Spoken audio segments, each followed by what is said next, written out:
Now I am really excited to welcome John, the CTO of KOHO, to our virtual TechTO studio. Jonathan, welcome. It's great to be here. What'd you think of those interview tips? I thought they were great. I was laughing over here in my house, not in my basement, but in my house. And I think you framed it really well. Of what the interviewers are looking for is, have you thought about this? How are you structuring the communication to the answer more than the content? I think that's true for a lot of these kind of meta questions. Yeah, you could probably tell that it's been a long time since I did an interview as the interviewee there. I could probably use a little bit of additional self-reflection on that. So let's start with one of those interview questions. You ready? Yeah, I'm ready. Let's do it. Where do you see yourself in 5 years, John? Yeah, on a beach in Tahiti. Now, I think this question really is about growth, right? It's about, are you self-aware? Do you surface the things that you're working on? And what would you like to be better at in 5 years? That's kind of the answer I'm looking for. So for me personally, I think I'm part of this rapidly growing startup. So I think it's about learning how to grow and lead teams and build really effective teams of teams.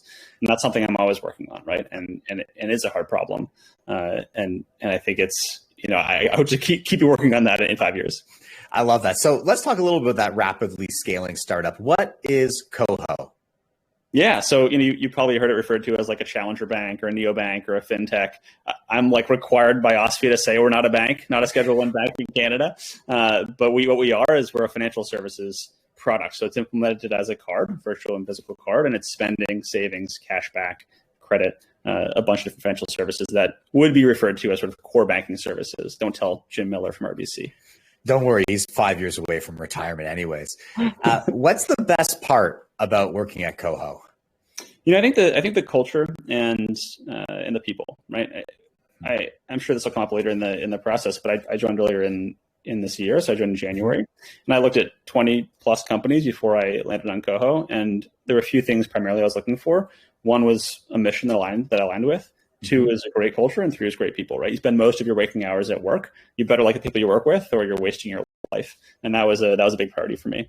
Wow. So it sounds like you ran a pretty interesting process to find your next role. Can you tell us a little about that and how you found your role at KOHO? Yeah, so started with a Trello board, right? And sorry, in Atlassian, you're required by the makers of Jira to say that it's an Atlassian Trello board. Yeah, that's right. Yeah, Atlassian Trello, just like Salesforce, Slack, right?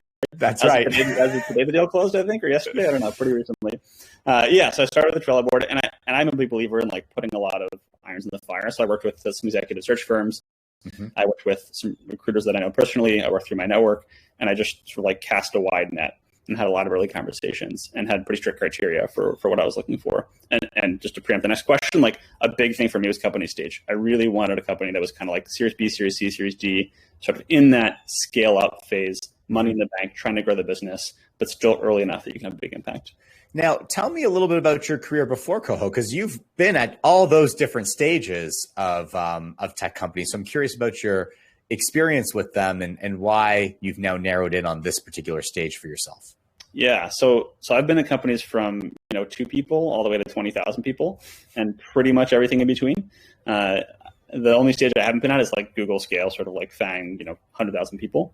And for me, I find the types of problems that get me excited are the problems you face when you're growing really quickly and you're trying to figure it out, build the plane as it's in motion.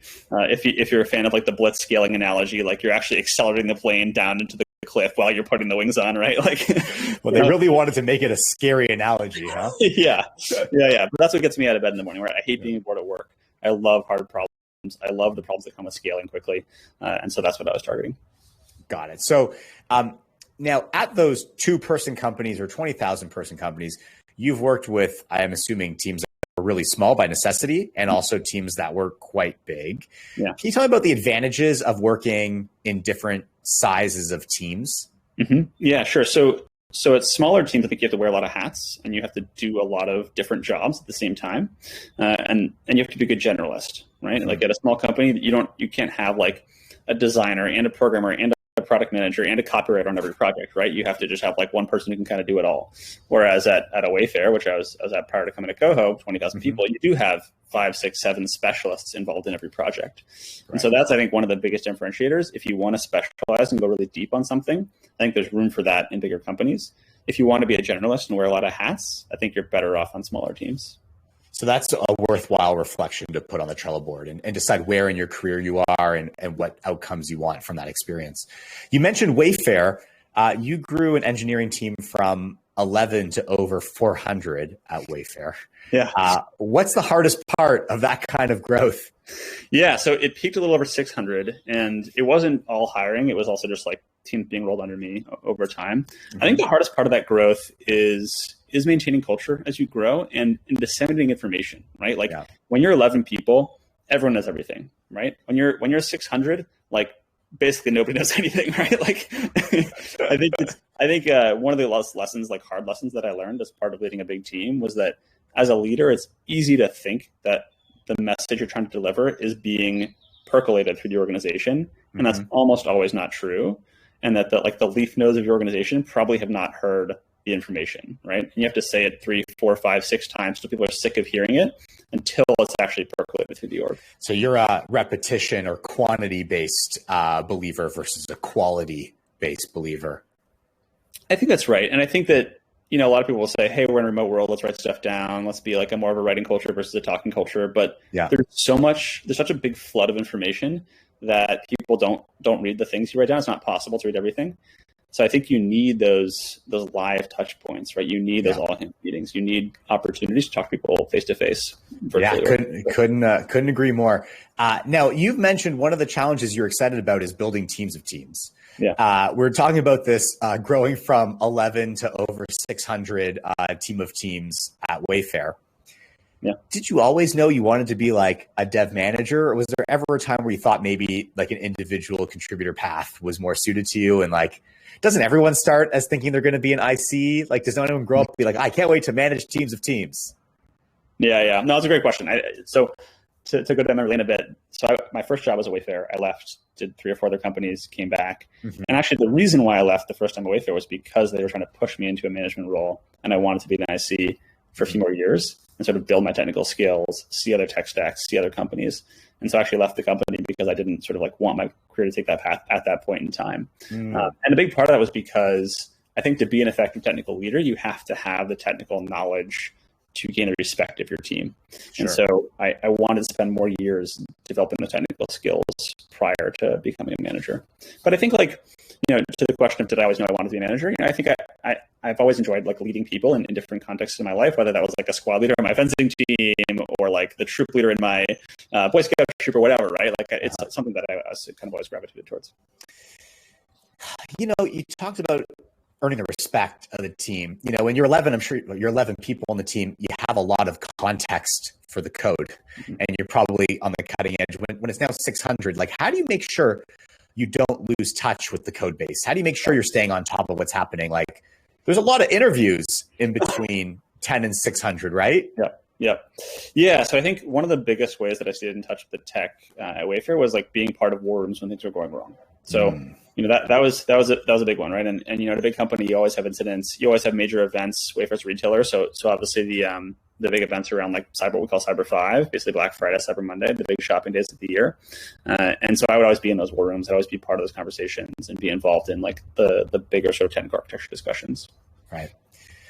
Yeah, but there's got to be something else. Like when you think about the construction of your calendar, do you try to keep like a portion set aside for, pairing with intermediate devs or for researching new technology? Or is it really just interviews and managing directors and managing VPs?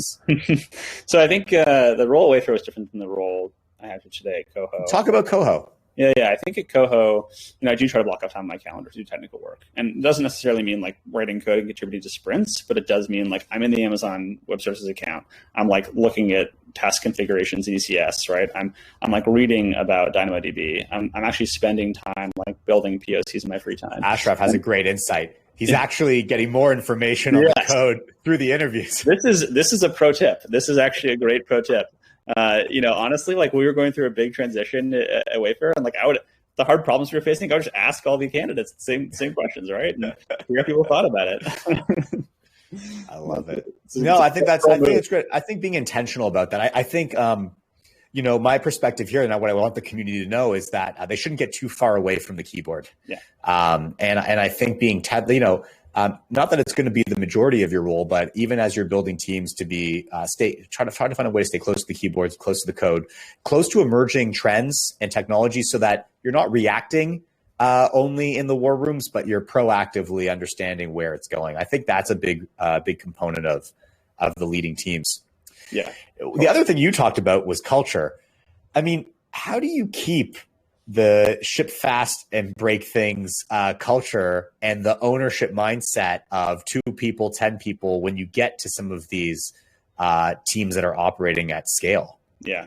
Well, Facebook is famous from going from move fast and break things to move fast with quality, right? Whatever the second version of that was. Yeah. And I think like all companies have to go through that transition, right? Because as it turns out, customers don't like broken software. And there is a point where you have to sort of modulate the risks you're taking and do things with a little bit more safety. So the point of like culture and risk taking and, how do you maintain that sort of startup feel? I think it's about finding places where you can take bigger risks, subsets of the business where you can take bigger risks, where you can be allowed to fail, where you can make mistakes and people will be more forgiving. That can be a beta program where people opt in. That can be a small feature that doesn't hit the entire customer base. There are definitely ways to do that and maintain sort of that innovative bent. And then I think the second piece, there's this great post called Amp It Up. I'm sure you can Google it and find it and put it in the chat. It's by, I think, Frank Slootman. He was, I think, CEO of ServiceNow and some other companies. And he talks a lot about like, how do you maintain urgency at companies and the sense of urgency, the sense of pace. And it's everyday decisions you make. It's every conversation that you're in. It's how do you like keep amping it up day in, day out to maintain that startup mentality. Yeah, I love that. But you also have to balance that with not exhausting the team. Yeah. Right. If everything is urgent, nothing is urgent. And I think you got to figure out also how to make sure that there's a natural ebb and flow to, I don't know what you want to call it, your sprint, right. or making sure that you're preparing for it, you're delivering, and you're taking a break to clean up the stuff that you didn't get done in the sprint, For sure. And I think I would distinguish moving with urgency and everything is urgent. They're different. I like my that. view is we should decide what we want to do. We should prioritize the things we want to do. And then when we decide to do a thing, we should do that thing with urgency, right? Yeah. And move with a purpose, right? Like I that's like a concept that comes from like military, right? Move with a purpose, like do everything with a purpose, do everything fast. If you're going somewhere, run there, right? Like that's kind of the mentality. It's your Boy Scouts training coming through, I think. Yeah. We spoke a lot about on the management side for the dev managers out there and for the people who are growing and managing teams. I'm also curious for the job searcher side and people who are curious about exploring new roles. I want to get a little inside info from you. What's the biggest mistake you've seen talent make during the recruiting process? I think doing zero homework on the company, right? Like if somebody's interviewing with me and I leave 10 minutes into the interview for questions and I say, hey, like what questions do you have about KOHO? And they're like, I'm good. Like, I'm cool. It's like, okay, you clearly like didn't spend any time thinking about the company. You didn't like do your homework. You didn't take this opportunity to ask the interviewer good questions. So like to flip that around, like I think it is really important if you want a job to know a little bit, to ask hard questions, to show that you're engaged with the opportunity and not just like, hey, you were the next one on the list and I'm just doing 100 interviews, right? So when Dan was interviewing you and he said, do you have any questions about KOHO? What are some of the questions that you asked? Like, I think, And as you're thinking about that answer, I think sometimes that's an intimidating place for a candidate to be in. They think, I don't want to look like I don't know anything about the company, right, that I've done it. So I also don't know what to ask. And they know that it's also an interview question they're preparing for. Yeah. So like, what's the A+ answer there? So I'll give you a few different like lines of questioning that I like to go on. The first was what I call like the investor line of questioning. So like, what are the economics of the business, right? Let's actually talk about unit economics. Let's talk about path to profitability. Let's talk about contribution margin. Like actually like understand how we make money and if this business is going to be around in 2 years, 5 years, whatever, right? So that's kind of like line of questioning number one. Line of question number two is around culture, which is really like, will I personally be happy here? And that's going to be things like, what is the pace like? What's the work-life balance? A lot of people like to talk about that, right? How do you think about code deploys? How do you think about code reviews, right? So like these are the kinds of things like day-to-day work. What's that going to be like? So that's, I think, line of question number two is culture. And then line of question number three is probably like logistics. right? Like just things that, and this is like, I get this a lot. I think it's like not part of an A+ answer, but what it indicates is that you're imagining yourself in the role. And so it's like, hey, like, what's the vacation policy like? Hey, what are the benefits like? Hey, what's your healthcare plan? And I think what that signals is like, I'm actually serious about this, and I care about the details, right? I like that. Logistics. I wouldn't have thought that. I think that's a great answer. We have a couple questions from the audience that I want to ask. I got one from Annabelle, who is managing her own career. And I think this is a great question. As you progress through more senior roles, have you found it challenging to balance delivering subject depth versus managing people and overseeing from above? Yeah. She's working on this herself and has this question for you. Yeah, for sure. Right. Like, there's no way that you can be a deep expert in every area, especially when you have a big team. It's super hard. That, I'm a big believer in this like concept of the T-shaped employee, which is like, a bunch of things at a shallow level and one thing really deeply, and then like lean into your T when necessary, but have enough context on the top of the T that you can have like a meaningful conversation. So, for me, my sort of like T was for most of my career was like performance scalability, right? Like, how do we make the site fast and scale to infinite users, right? And so that's something I know really well. And when there are questions around that, I can dive in and be really technical and deep in that area. But if someone's talking about like, the nuances of object and programming in Java, I'm not an expert in that area, and I'm just gonna be like, hey, cool, like you can all have that discussion without me, right? Yeah, I think, and there's also just to add on that, I love that answer, and knowing your limits and where you're not deep on the T and where you're shallow is knowing also who complements you very well and who to go to and where to find answers, which I love. Yeah, and I think that the other really important point there is like, I think as a leader, it's easy to think like you have to have all the answers, you have to be great at everything, you have to know all of this, but it's actually, I think, a really strong signal to say, I'm actually not the expert in this area, but you know who is? It's Sally or it's Jim or whoever, right? Like, you should go talk to that person over there, and they're the expert. Yeah, interesting. You don't want to get stuck in one of those. It's a trap. Yeah. Right. Because then you like talk yourself up and you're like down this road and somebody asks you a hard question. You're like, I literally have no idea what I'm talking about. How do I pull the eject cord, right? Yeah. Pull the eject cord. Oh, that's a good bookend to the analogy of the blitz scaling with the accelerating into the mountain at the end. I got a great question here from Ram, who's curious about the future of KOHO. He asks, would KOHO build a crypto wallet in the future?